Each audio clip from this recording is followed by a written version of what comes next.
원래 1년에 한 번씩 왔다 갔다 중국을 갔다 오는데, 원래 가기로 한 주일은 이거 걸리지 않았어요. 그래서 괜찮다고 넘어갔는데, 그게 쌍십절인가 중국의 굉장히 큰 명절이라고 그 사람들이 갑자기 일주일을 미뤄버렸어요. 그러니까 전에 문제 없다고 생각하고 미룬 것도 그냥 당연히 그냥 생각도 안 하고 갔어요. 근데 그게 참네. 그래서 참 저 선생님 밑에 있을 때 그 일 더듬하게 하고 치밀하지 못하다고 저 엄청 혼났거든요. 근데 그게 원판 불변의 법칙이라는 게 있나 봐요. 정말로 그거 안 돼요. 제가 건대 철학과에서 학과장 할 때 조교 업무가 2배로 늘었다는 말이 있어요. 학과장이 하도 뭘 못 챙겨가지고 조교가 다 챙기느라고 아주 조교 업무가 2배로 늘었다고 할 정도의, 나중에 학과장 반두니까 조교가 그러더라고. 선생님 때 조교 업무가 2배로 늘었다고 그래요. 그래서 웃은 적이 있는데, 그거 참 그렇게, 뭐가 그렇게 안 돼요. 그러니까, 사람에게 논어에 그런 주가 있어요. 논어의 주가. 그러니까 어떤 사물마다 이런 장점이 있으면 반드시 이런 단점이 있고, 이런 단점이 있는 사람은 이런 장점들이 있대요. 천리마라고 하는 말들은 되게 힘 좋고 기운 좋은 말은 되게 성질머리가 들었대요. 그래가지고 아무나 안 태우고, 그런데 노마라고 하는 그런 말들이잖아요. 그건 되게 순해서 아무나 탈 수 있고 아주 잘 부려진대요. 그래서 공자도 그런 말이 있어요. 어리석은 사람, 옛날에 어리석은 사람은 정직하기라도 했고, 옛날에 아주 큰 소리 치는 사람은 아주 자긍심은 있었고, 이렇게 장단점이 있어요. 요새 어리석은 사람들은 거짓말까지 잘하고 그러면서 탄식한 얘기가 있어요. 그래서 어떤 단점이 있는데, 그걸 약간 거기에 해당하는 장점도 없으면 천하에 버린 물건이라고 그랬어요. 천하에 버린 물건이라고.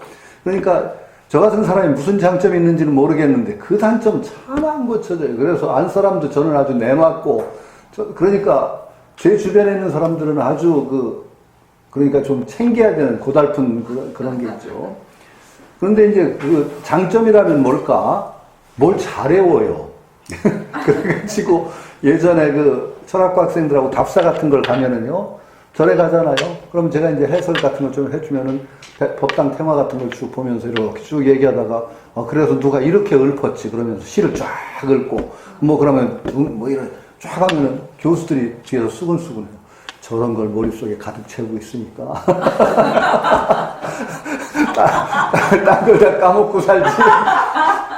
그러던 기억이 있는데, 그게 저 나름대로는 어떤 때는 그걸 좀 해보려고 핸드폰에도 입력을 해놓고 쫙 그래요. 그래서 이제 보림선언 같으면 일요일이면 딱 보림선언 다 있어요.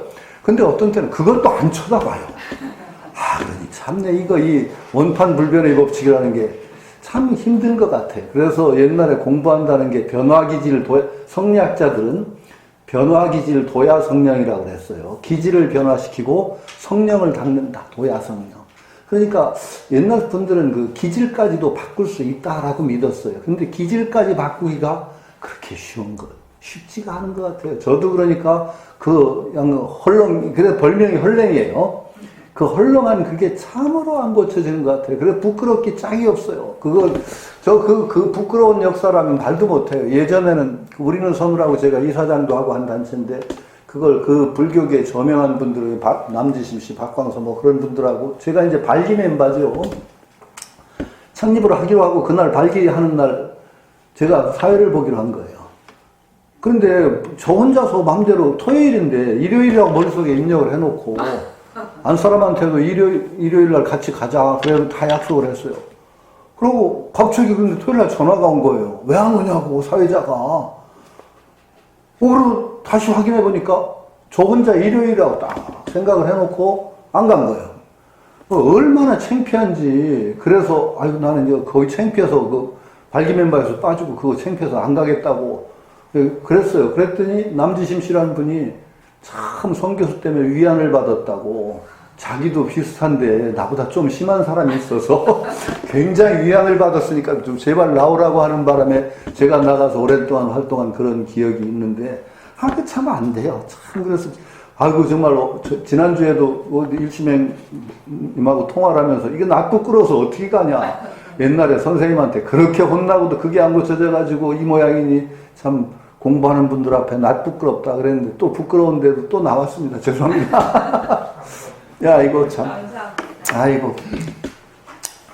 자, 우리가 거의 끝나가죠? 어디죠? 그 수요자, 요거 했고,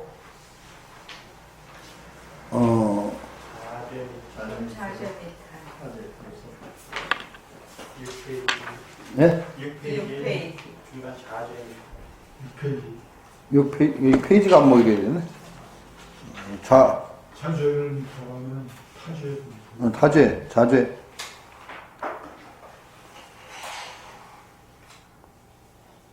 작반은, 이게 페이지가 이렇게 넘어가는 거구나? 거기 맞으실 것 같습니다. 자죄 미탈, 자죄 미탈 함께 있죠. 자죄 미탈, 타죄 불소, 연 기무계행, 수탈공고, 무행공신, 양무의, 무상부명에서 망용상도, 능인상고, 기사자자, 영배용나. 요거 다음 주까지, 다음 달까지 해야 돼. 빨리 해버려서 끝내야 되는데, 이게.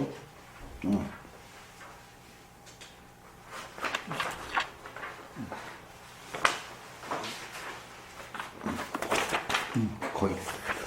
그러니까, 자죄 미탈, 타죄 불소. 자죄를, 자기 죄를 벗어나지 못하면 타죄를, 속이라는 건 배상한다 그런 뜻인데, 남의 죄를 말하자면 대신할 수가 없다. 그러니까 속죄해 줄 수가 없다. 이런 뜻이죠. 그러니까 가장 기본적인 게 자기입니다. 언제나 자기를 중심으로 해서 자기가 깨끗해야 근원이 돼서 남까지 미칠 수가 있는데 자기가 우선 더럽고서 남을 어떻게 하느냐 말이죠. 그런 간단한 얘기입니다. 그런데 그래서 늘 그래서 논어 같은 데나 그런 데도 궁자휘 박채거인 그랬어요. 늘 자기 몸에는 무겁게 책임을 지우고 남에게는 가볍게 해야 된다는 말이 있고 늘 자기가 중심이 되는 거죠. 그런데 참 그래서 언제나 남의 잘못을 이제 조금 다른 얘기인데 남의 잘못을 바로잡을 때도 거기에 자기가 도를 넘으면 어떻게 되죠? 자기 잘못이 됩니다. 남 잘못을 바로잡아 줄 때는 언제나 딱 선을 그어야 돼요. 근데 제 친한 사람이 있어요. 그 사람은 참 좋은 사람인데, 어떻게 극성스러운지, 남이 좀 잘못을 하면은 그냥 쌍지팽이를 들고 나서 그걸 고쳐주려고 용을 쓰다 보면 나중에 그게 너무 심해서 그게 말하자면 과실이 돼. 그게 제가 웃으면서 그랬어요. 너는 하느님병이냐? 네가 하느님이냐? 모든 것을 네가 다 고쳐줄 수라고 생각하는 거 참 큰 병이다. 그러다 보면은 내 스스로가 누가 된다. 내 스스로를 버려가면서 남을 바르게 한다는 게 말이 되니? 언제나 그래서 내가 바를 수 있는 선을 지켜가면서 남을 말하자면 이끌어줘야 되는 것이다. 그런 얘기를 한 적도 있어요. 그런데 늘 자기 죄를 먼저 자기의 어떤 깨끗함 이것을 근원을 확보하지 못하면 모든 일에는 근원이 중요해요. 하나의 근원이 바르게 설 때 차츰차츰 그것이 번져나가는 것이죠. 번져나가는 것이지 그것이 없는데 어떻게 깨끗함을 번지게 할 수가 있다는 말입니까? 그거 안 되는 거죠. 그러니까 자죄 미탈이면 타죄를 불속이다. 그러니까 그러하니 이게 사실은 제가 이게 원효 스님이 이 글을 의심한다고 그래서 참 죄송한데 저는 아주 용감해요. 의심스러운 건 의심을 해야지. 순자 말이 뭐라고요? 제가 적어드린 말이 있었죠? 순자 표현은 한문 가르치는 사람, 한문 배우는 사람한테 제가 늘 듣는 말.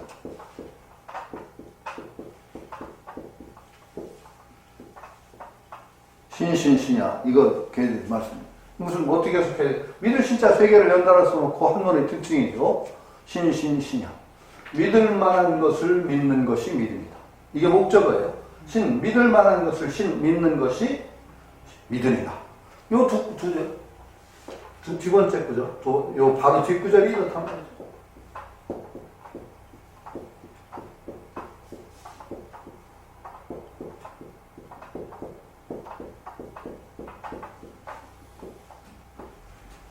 의심스러운 걸 의심하는 것 또한 일입니다.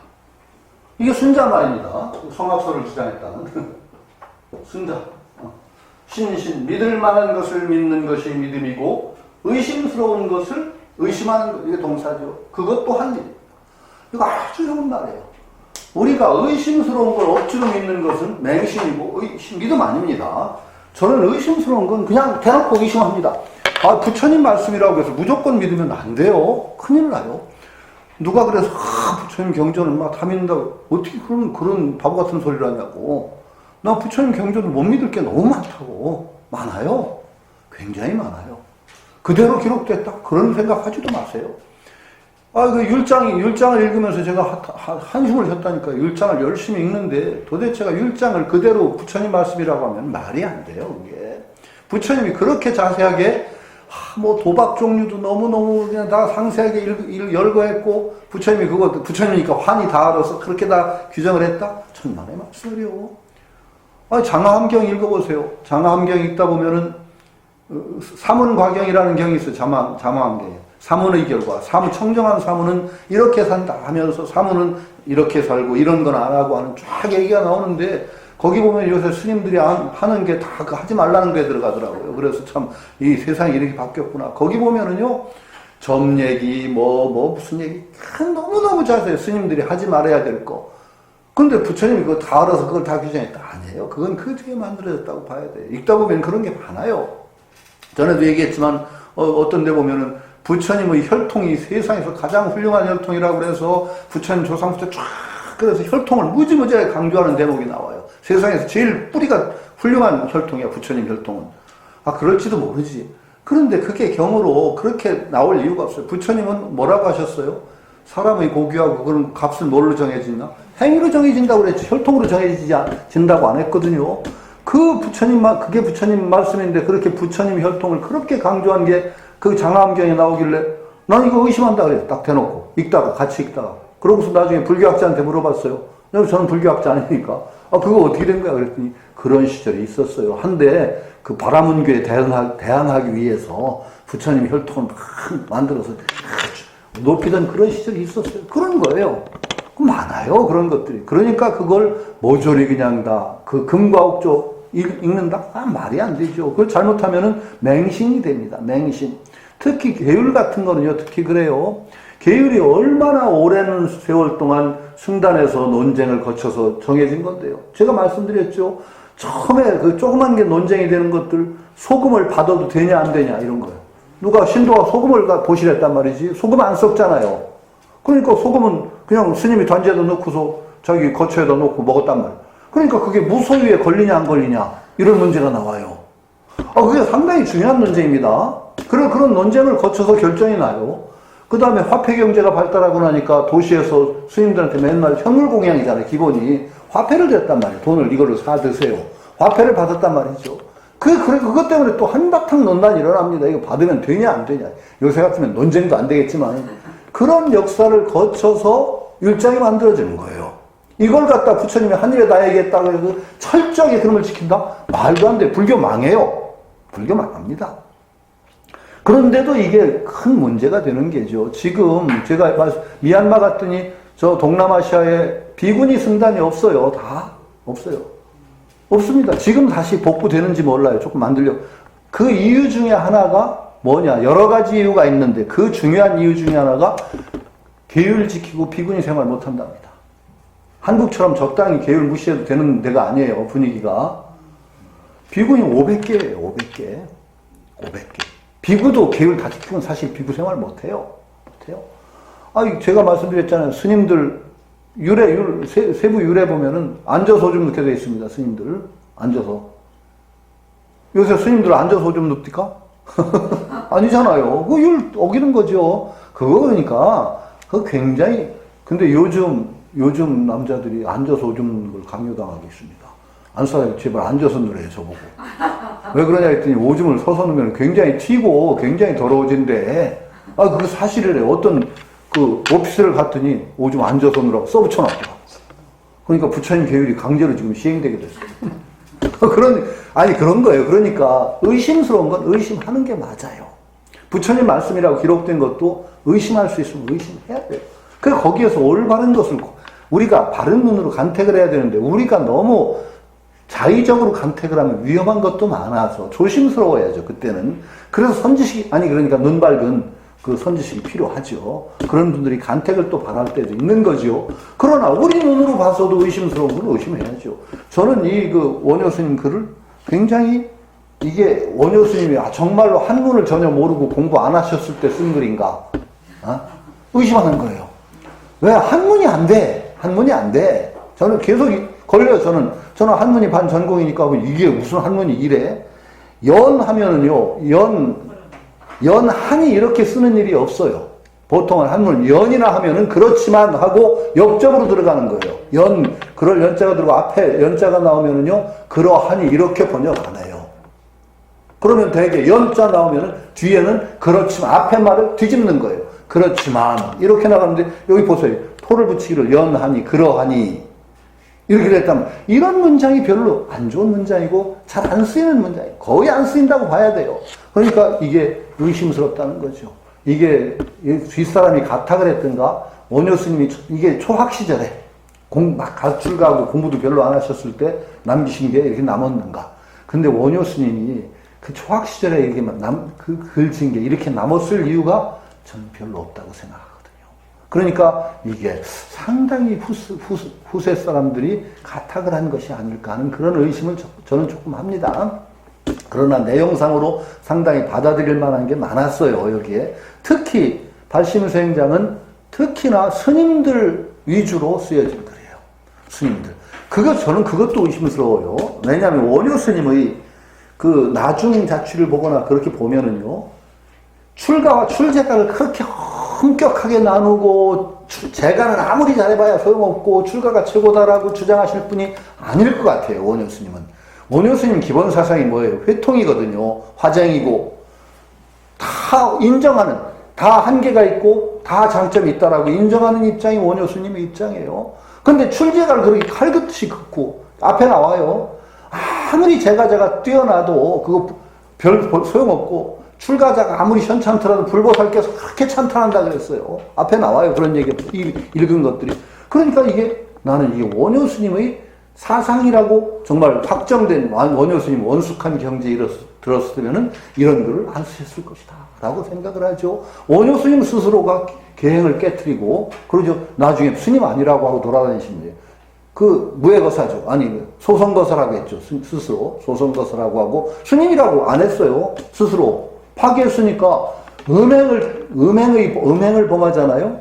그거는요, 용서되는 계율이 아니에요. 바라이죄라고 하는 게 있어요. 바라이죄. 바라이죄라고 하는 건 하나만 범해도 승려 자격을 박탈당하는 죄고, 원효 스님이 요속공주하고 잔 것은 바라이죄에 해당해요. 용서 받는 계가 아니기 때문에 스스로 스님을 반납한 거예요. 소성거사라고. 왜 거사신분으로 포교하고 다니시는 분이 뭐란 말이죠. 그런 분이 그렇게 출제가를 칼처럼 나누고, 제가 아무리 해야 별로 소용없고, 출가가 최고다. 이런 소리 했을 것 같지가 않단 말이죠. 그러니까 그 점에서도 의심스럽고, 저는 여러 가지로 이 발심수행장을 조금 의심합니다. 연에서부터 여기 또 나왔어요. 기무계행, 이미 어찌 무계행, 기자는 어찌 기자지, 계행이 없으면서 수타공급, 타는 남이, 공급이라는 건 바친단 말이에요. 남이 공양하고 대주는 것을 받을 수가 있단 말이냐. 그러하나라고 하면 안 되죠. 그러하니 이렇게 번역이 돼야 돼요. 자기 계행이 없으면은, 원래 스님은 복전이란 말이죠. 복전이라고 하는 것이 뭐냐? 복밭이란 말이에요. 스님을 통해서 복이 남에게 주어질 수 있는 복밭이에요. 복의 씨를 심을 수 있는 거예요. 그런데 복밭이 되기 위해서는 계행이 우선 청정해야 되죠. 스님의 계행이라는 건 가장 근본이에요. 그런데 이제 전에도 그런 얘기 했지만, 지금 한국 불교에 조금 문제가 계율의 실종, 이게 재가나 출가나 심각한 문제입니다. 계가 없어요. 출가자들도 계가 없습니다. 재가자도 계가 없습니다. 여기 재가자들, 계를 지키는 분들이 5계도 못 지킨다고 그랬죠. 5계 못 지킵니다. 특히 술 마지 말라는 계율 지킬 수도 있는 사람이 없어요. 계 주면서도 술 마시지 않을 분 손 들어보세요 하면 안 들어요. 그러니까 군인들한테 계 줄 때는 술 마시되 취하지 말라라고 바꿔주더라고요. 그러면 안 돼요. 그렇게 누구 마음대로 계를 바꿔요. 그럼 계를 그 정도 바꾸려면은 정말로 전 출가 중에 무슨 결집을 하든지 그래가지고 이 시대에 맞는 계율을 다시 정하지 않고 마음대로 군인들은 술 마실 때 취하지 말라라고 계율을 슬쩍 바꿔요? 말이 안 되죠. 계율을 엄하게 이 시대에 맞는 계율을 정하고 지키도록 해야 됩니다. 스님들도 안 지킵니다. 스님들도 계율을 거의 안 지킵니다. 정말로 안 지킵니다. 그래서 스님들이 계율을 잘 안 지키게 된 원인, 우리 한국 스님들이 계율을 중시하지 않는 원인이 경허 스님에 있다. 누가 논문을 쓴 거예요. 경허 스님이 조금 막행막식을 하셨거든요. 여자까지 그런 것도 있어요. 술도 막 드시고. 한국 불교의 중흥조라고 할 수 있는 경허 스님이 그런 바람에 그 뒤로 한국 불교의 계행이 실종됐다라는 식으로 누가 논문을 썼다가 뒤집어졌어요. 경허 스님 문중이죠. 수덕사 문중이잖아요. 그 불교 잡지인데 그래서 막 난리가 났어요. 막 데모를 하고 막. 그러니까 그때 수덕사 불교평론 오현 스님이지. 그 오현 스님이 또 아주 정치적인 단수가 높아. 그럼 발간 중지하겠다. 폐간하겠다. 폐간 딱 해버렸어요. 폐간선 난리가 났죠. 수덕사에서는 한번 좀 본때를 보여주겠다고 나섰는데 폐간까지는 안 바랬어. 근데 폐간한다 딱 그러니까 이 수덕사에서 그래가지고 서로 이제 막 한쪽에서는 너무 언론에 대한 말은 과민한 반응 이거 탄압이다 막 이러고 나오니까 논쟁이 붙어가지고 나중에 결국은 수덕사에 슬그머니 물러서고 또 슬그머니 복간했어요. 불교병은 다시 나옵니다. 그런데 그래서 그런지 스님들도 계율에 대한 의식이 없어요. 한국 스님들이. 정말 적당히 넘어가요. 이게 큰 문제예요. 계행을 정하지 않으면요, 우리 삶을 이끌어가는 원리가 없는 거예요. 불자들이 불교적인 삶이 어떤 건지를 몰라. 불자로 산다는 것은 어떤 것인지, 나는 불자이기 때문에 삶의 원리를 기독교나 이런 거하고 다른 어떤 이런 삶의 원리를 지니고 산다? 없어요, 불자들이. 거의 대충 살아요. 이거 종교의 근본이 흔들리는 얘기입니다. 특히 스님들은 계행이 떨어지면요, 원효 스님처럼 엄해야 돼요. 자기 스스로 파기했으니까 나 스님 아니다라고 했단 말이죠. 이거 엄격해야 되는데 대충 넘어가요. 대충 넘어가니까 이게 정말 스님들의 권위도 앞으로 얼마 갈지 모르겠어요. 지금 저는 솔직히 얘기해서 한국 승단의 그 계행 문제라는 그 권위가 정말 눈 가리고 아웅식으로 대충 덮고 넘어가는 게 너무너무 많습니다. 너무너무 많아요. 여기서 그거 다 얘기할 건 아닌데, 이건 승가를 제가 아끼기 때문에 하는 얘기입니다. 이거 언젠가 스님들은 정말 철저하게 자정해야 됩니다. 우선 재산 소유 문제. 이게 종단으로 소유하는 거 아니라 스님들이 개인 사함이라고 그래가지고 개인 사찰을 가진단 말이죠. 이건 중대한 문제예요. 무소유의 계율에 너무 근본적으로 배치가 돼요. 근본적으로. 사실은 승단이 소유하는 것도 이게 문제가 있는 거예요. 그런데 동부가 이거 어떤 경제적인 요건으로 그건 뭐라고 하기 힘들어요. 그러니까 종단 소유니까 개인은 사유는 아니라고 칩시다. 동남아시아는 그런 것도 좀 거의 벗어났죠. 모든 스님들 생활을 제가 보시에 의존하잖아요. 지금도 밥도 쫙 가서 빌고. 그거하고 여기는 안 돼요. 그렇게 안 된다고 인정하더라도 이게 문제인데, 거기다가 그것까지 넘어서서 개인사함 다 가지고 또 많은 스님들이. 이거 완전히 사유죠. 그 다음에 음계라고 하는 거. 이 음계 문제가 생각보다 심각합니다. 스님들이. 이거 적당히 넘어가면 안 됩니다. 그게 제가 계속 주장하죠. 저는 무식한 노겸이니까 막 겁나는 게 별로 없어요. 이제 스님들한테 제가 가서 그거 가지고 이익 볼 일도 별로 없고, 이제 더군다나 교수까지 이제 정년하니까 백수니까 아주 겁나는 게 없어요. 저는 스님 투트랙을 하십시다.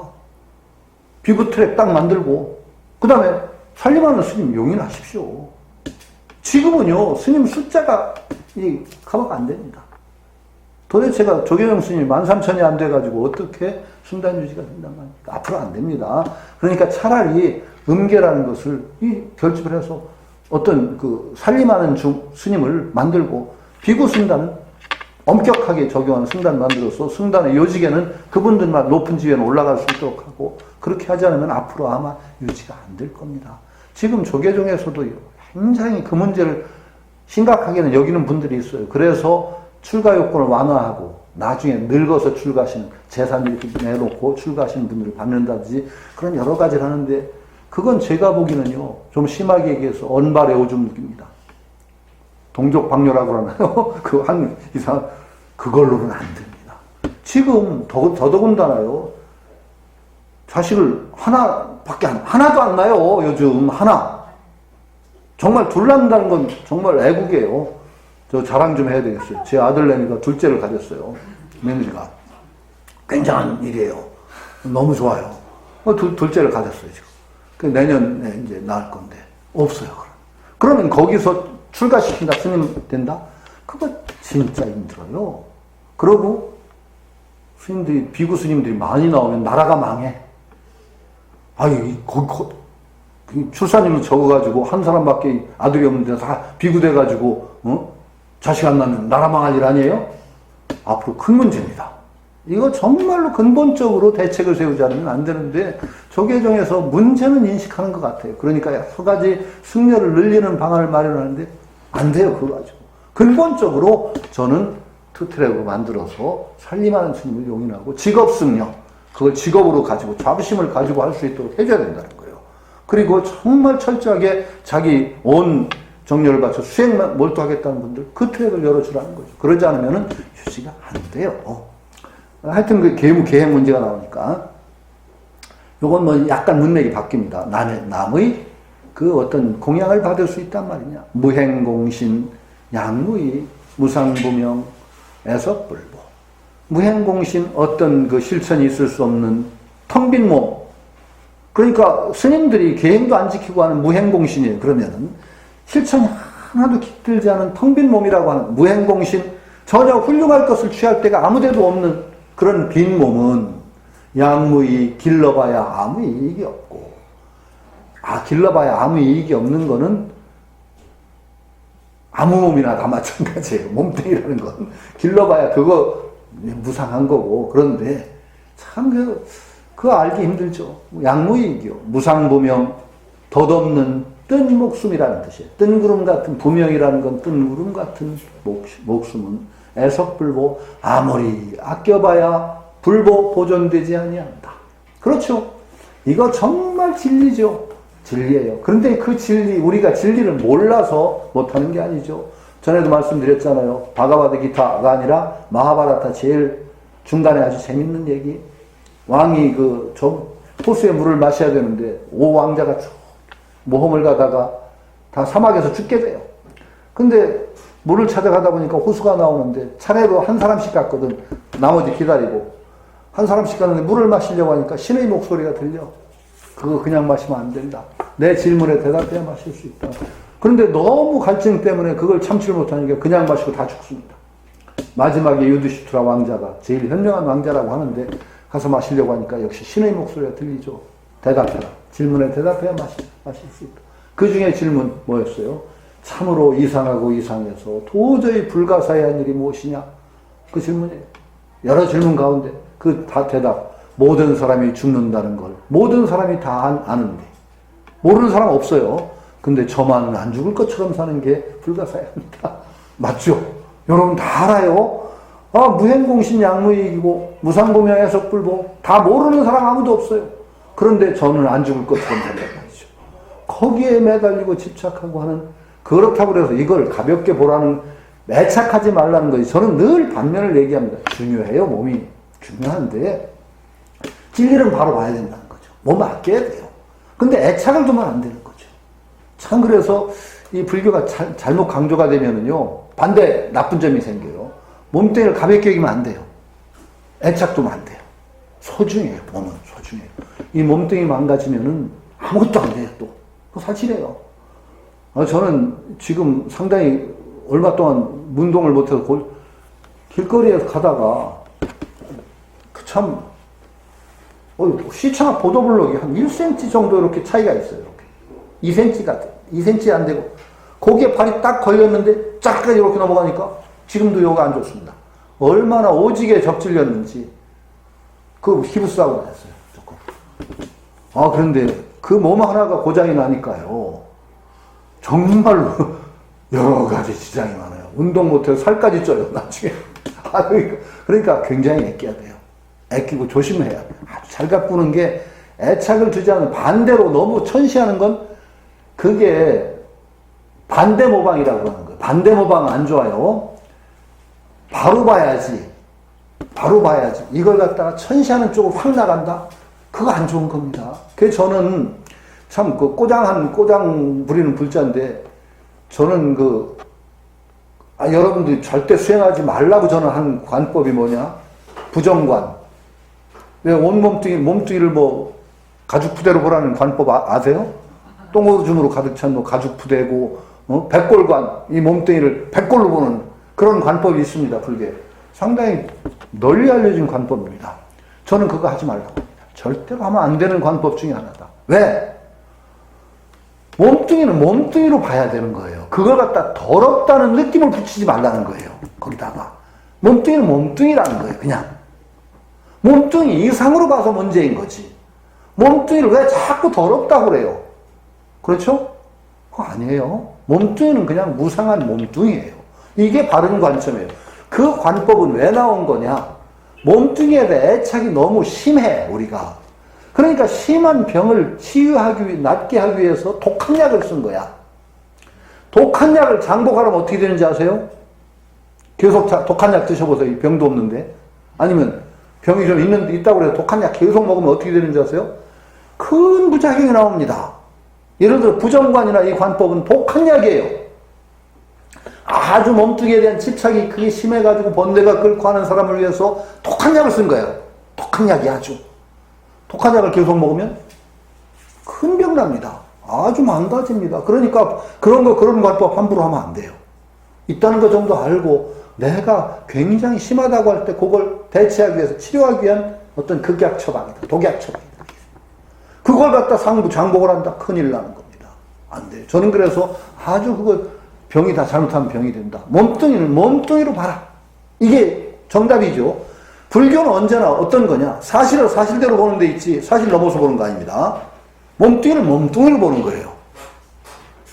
그거 굉장히 큰 병 걸립니다. 불자들이 이제 불교는 자꾸 이제 우리가 달려나가고 애착하는 그 병을 가지고 있기 때문에 그걸 끊어주기 위해서 계속 부정적인 얘기를 하는 경우가 많습니다. 근데 부정적인 것이 진리라고 생각해서 거기에 매달리면 거꾸로 반대로 병이 생깁니다. 요거 굉장히 중요한 겁니다. 애석불복, 이건 진리예요. 그러니까 망용상덕하야 능인장고. 용상이라는 건 훌륭한 덕을 가진 스님을 용이나 코끼리에 비유합니다. 용상의 덕을 바라보고 라는 건 흠모하여. 이런 뜻입니다. 그러니까 괜히 몸뚱이 같은 데 매달리지 말고 훌륭한 그 스님이나 그런 분들의 덕을 바라보고 능인장고. 긴 고통을 참아낼 수 있어서 참아낼 수 있어야 되고 그런 뜻입니다. 괴로움을 참아낼 수 있어야 된다. 괴로움을 참아낼 수 있어야 된다. 그런데 괴로움 참는 걸 또 만무슨으로 여기지 마세요. 꼭 참는 게 최고다. 참다 병 생길 정도로 참으면 안 돼요. 정말해요. 정말 큰일 나요. 장고, 괴로움은 너무 괴로운 건 참으면 안 돼요. 저는 그렇게 생각해요. 누가 그것 때문에 너무 괴롭다고 해요. 내가 그랬어. 그만 참어. 그만 참어. 그래, 저 스님 말 중에 아주 제가 좋아하는 스님 한 분이 있는데, 그분 참 재밌는 분이에요. 어떤 그 스님 신도인 보살이 아주 심각하게 가서 그랬어요. 스님, 어떻게 하면 좀 잘 살 수 있을까요? 제가 정말 바르게 잘 살 수 있을까요? 그런데 그 스님, 너무 그렇게 잘 살라고 용 쓰지 마. 그런데 그 말이 정말 중요한 말이에요. 병돼요.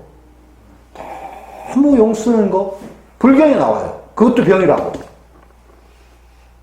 중도라는 게 굉장히 중요한 거예요. 그건 뭐냐? 중도의 원리를 잊으면 안 돼요. 검은 고추를 너무 잡아당기면은요, 끊어져요. 언제나 적절하게 잡아당기는 이 연습을 해요. 이게 가장 중요해요. 너무 그 용을 쓴다. 그거 안 좋다고 부처님이 한 말씀이에요. 그거 안 좋은 거예요.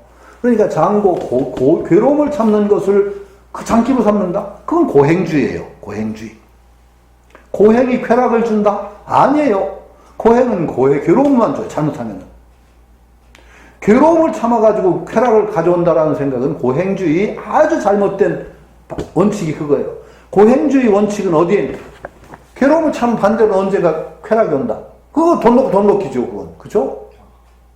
이거 해가, 아니, 그런 방식의 수행이 아닌 거예요. 수행이라는 건 바른 길을 찾아가는 거지, 이걸 해서 이걸 얻겠다? 이런 게 아닌 거예요. 괴로움을 참아서 그 다음에 쾌락을 얻겠다? 쾌락과 괴로움을 넘어서는 게 진정한 수행인 거지.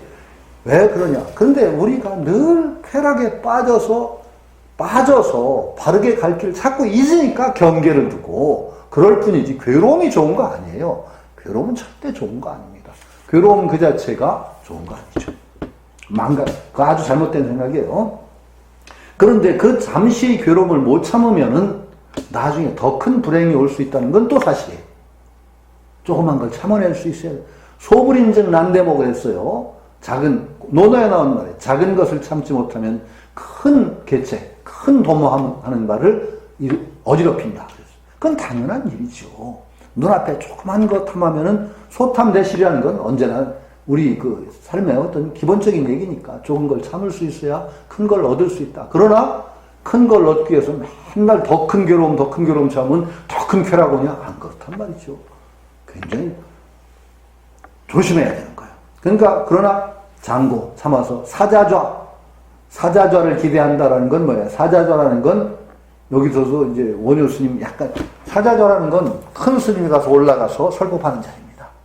지금 스님 위주로 하는 얘기입니다. 이것도 괴로움을 참아서 사자좌를 기약하라. 기는 기약한다는 뜻이에요. 그걸 앞으로 올 사자좌를 기약한다. 그래서 영배용락 사자좌, 그러니까 큰 스님이 되어서 대중들에게 설법하는 영광스러운 자리를 기약하라.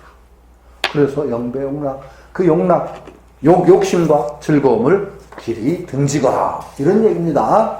그러니까 여기서 조금 저는 의심한다고 그러는 건 계속 나옵니다. 그러니까 원효 스님이 아마 출가하시고 나서 정말 이 글을 쓰셨다면은 굉장히 강렬한 어떤 그 세속에 대한 그걸 다 끊고 저 출가의 그것을 굉장히 강렬하게 채찍질 하실 때 쓰셨다면 이해가 돼요. 이건 필요할 겁니다. 출가자는요, 진짜 어려운 거예요. 저는요, 재가와 출가의 그것을 넘어서야 된다고 계속 주장하면서도 출가자를 보면은 저는 일단 예를 합니다. 지금도. 아니, 길거리에서 저는요, 잘 안 하는데, 스님 보면은 저는 가다가도 반드시 인사합니다. 왜? 그분들 저는 훌륭한 분이라고 생각해요. 일단은 그 출가자라는 그 먹물옷을 통해서 불교가 정통이 전해져 온 거고, 그분들 일단 그 뒤에 어떤지 몰라도 일단 출가하기로 마음을 먹고 먹물을 입은다는 자체가 엄청난 결단입니다. 엄청난 결단이에요. 그거 참 존경합니다. 왜? 제가 출가하려고 실패했었기 때문에. 그러니까 엄청난 결단. 그분들의 그 결단에 대한, 그리고 그것을 하여튼 벗어나지 않고 유지한다는 것에 대한 저는 존경을 표합니다. 이거는 근본이라고 생각해요. 불교는 철저하게 분업입니다. 사부대중이 각각 분업을 해야 돼요. 그 분업 중에 가장 중요한 것이 사부대중이 제가자가 출가자를 옹호하는 겁니다. 제가자의 가장 기본적인 의무가 뭐냐? 출가자를 옹호하는 거예요. 그들을 통해서 불법이 정수가 어느 정도 전해지기를 바라고 그분들이 빨리 불법의 정수를 빨리 캐내서 우리한테 전해주시기를 바라는 거예요. 그럴 때 기본이 뭐냐? 옹호와 존경이 없으면요, 유지가 안 돼요. 그게 굉장히 중요해요. 언제든 인간 사회는 어느 정도 대접을 해주고 받들어주지 않으면 그 값이 올라가질 않아요. 제가 아주 딴 얘기인데, 저는 이제 전번에 중국 갔다 왔잖아요. 중국이 굉장히 최근 사회에서 뼈 아프게 생각하는 게 뭐냐면은 문화혁명입니다. 문혁. 그것 때문에 15년을 뒤졌다고 생각합니다.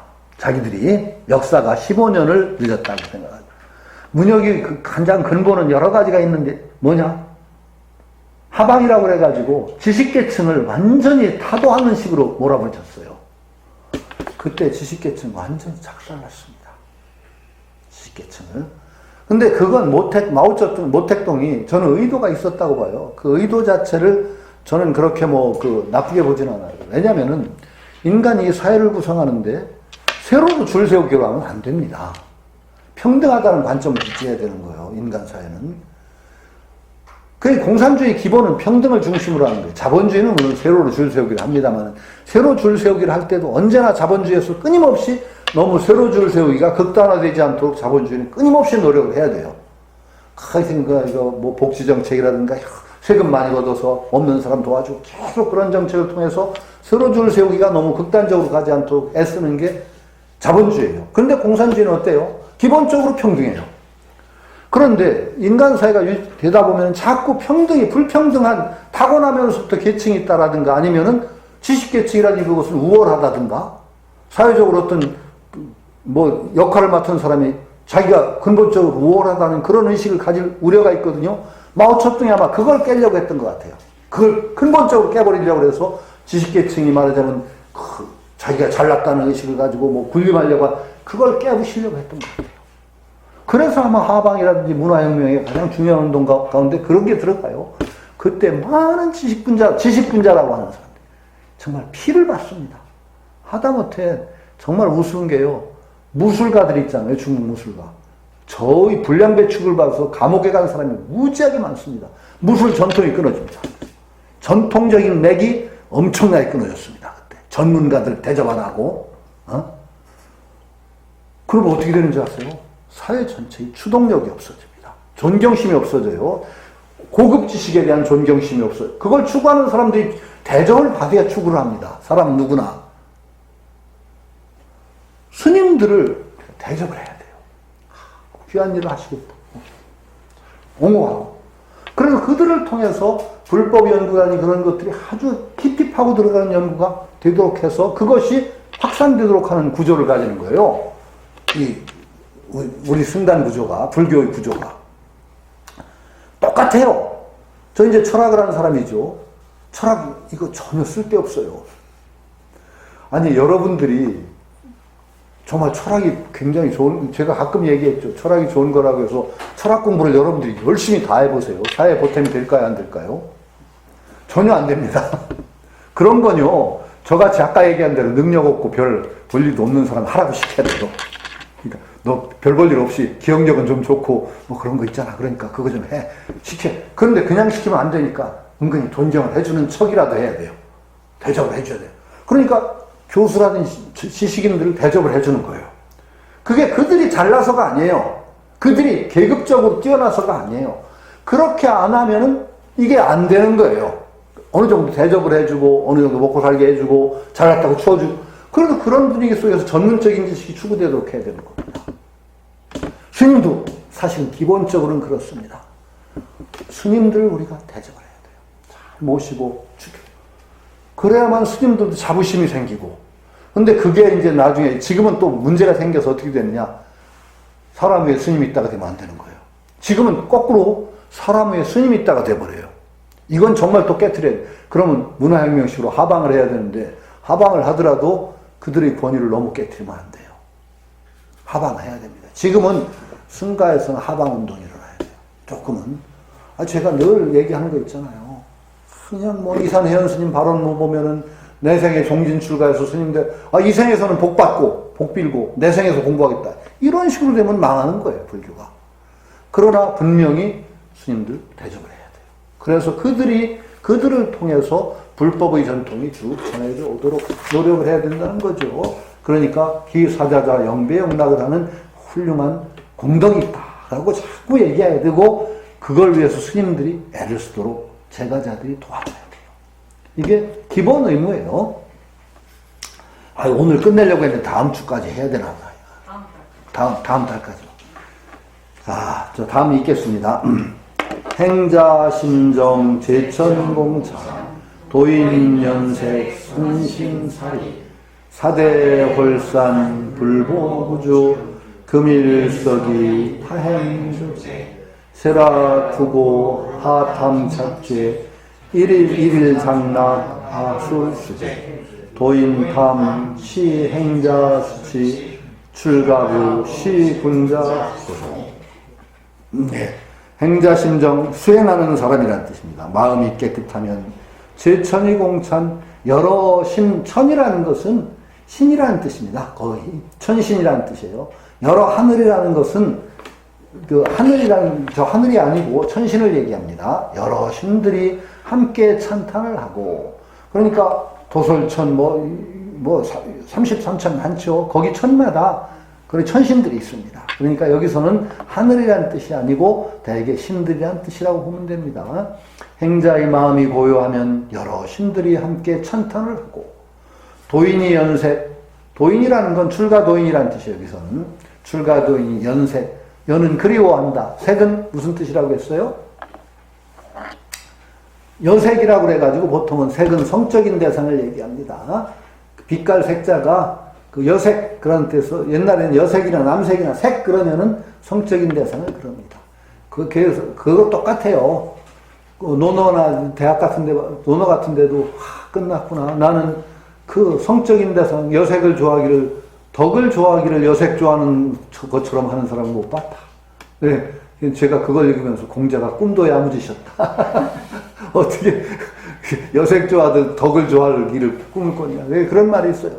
그래서 진정 덕을 추구하는 사람은 대학 같은 데서는 여호호색, 아름다운 여자 좋아하듯이 여자는 아름다운 멋진 남자 좋아하듯이 덕을 추구해야 된다. 그런 말이 있는데 이건 정말 바람이죠. 그러니까 도인연색이라는 건 도인이 성적인 것을 추구한다. 이런 뜻입니다. 도인이 성적인 것을 추구하면은 선신살이 제천과 선신은 이제 대구예요. 착한 신들이 여러 신들이 살이 버릴 사자 떠날리자. 그러니까 버린다. 여러 신들도 선한 신들이 그를 버리고 팽개친다. 이런 뜻입니다. 도인연색이란 도인이 할 수가 없다. 사대홀산, 사대가 갑자기 흩어진다. 사대홀산은 뭐예요? 죽으면 흩어져요. 그대로 흩어지는 거예요. 지금 들어오기 전에 우리 일시명 모사님하고 얘기했는데 저는 좀 남들이 뭐 그런 거 하느냐 이런 거 하는 좀 관심이 많아요. 그래서 요즘에 제가 이제 슬슬 시간 나면 작업하고 있는 것 중에 하나가 무상계를 이제 새로운 우리말로 이제 바꾸는 작업을 하고 있어요. 반야심경도 바꾸는 작업을 하는데 그건 반야심경이 아니라 노래라고 꾸미고 있는데 무상계를 하다 보니까 부무상계자 이별바지오문 올고해지자 그렇게 나옵니다. 무상계, 무상이라는 그 가르침은 이별반지오문 열반에 들어가는 아주 중요한 문이요. 고해를 건네주는 고통의 바다를 건네주는 자비로운 배다. 이렇게 나오죠. 참 멋있어요. 그걸 상가에서 스님이나 목청 좋은 스님들이 참 외우면 정말 신심나요.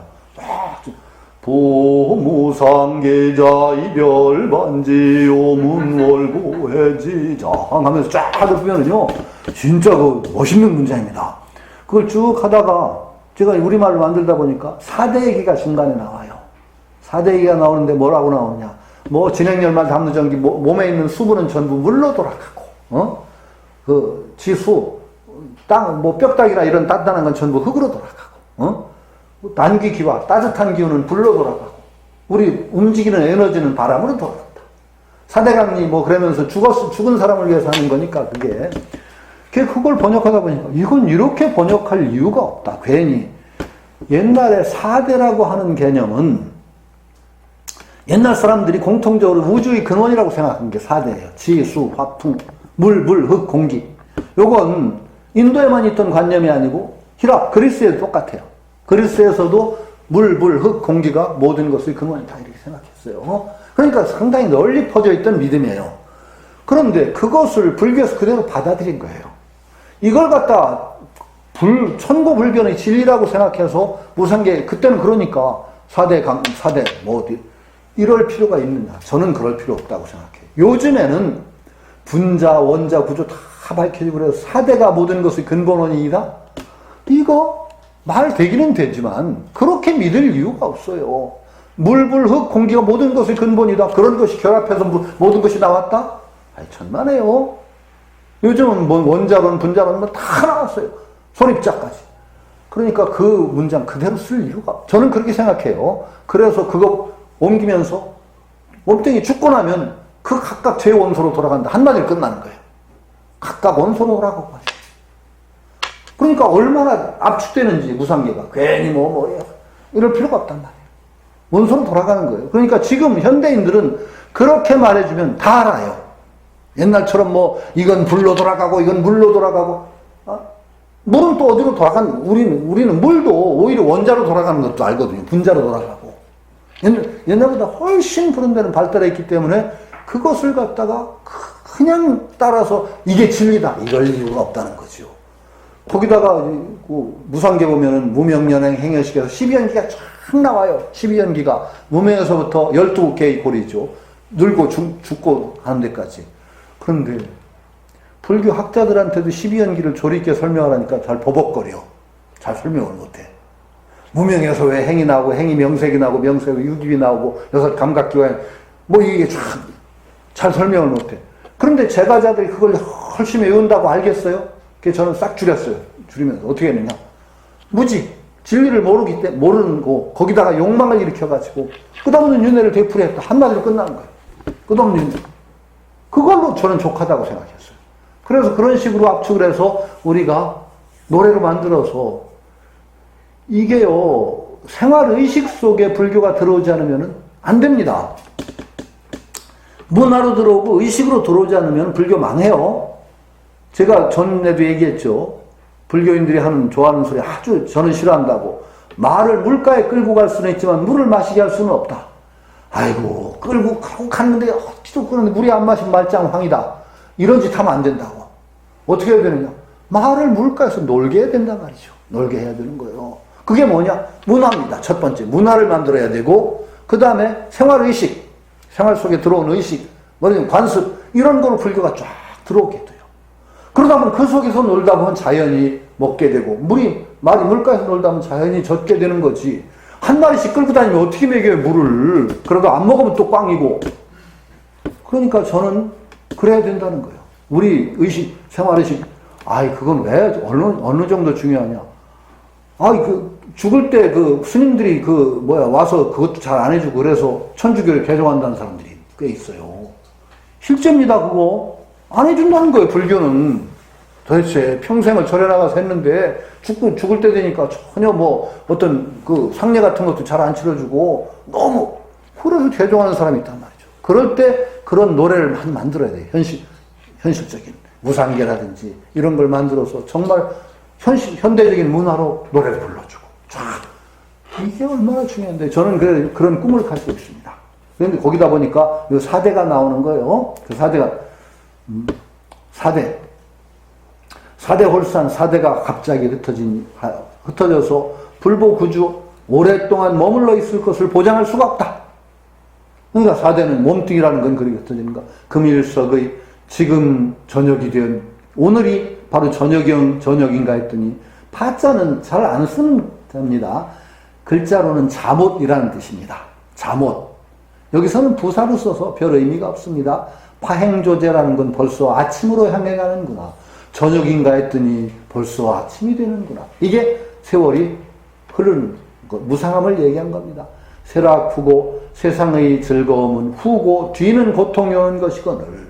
세상의 즐거움이라는 것은 뒤에 바로 고통이 따르는 것이거늘.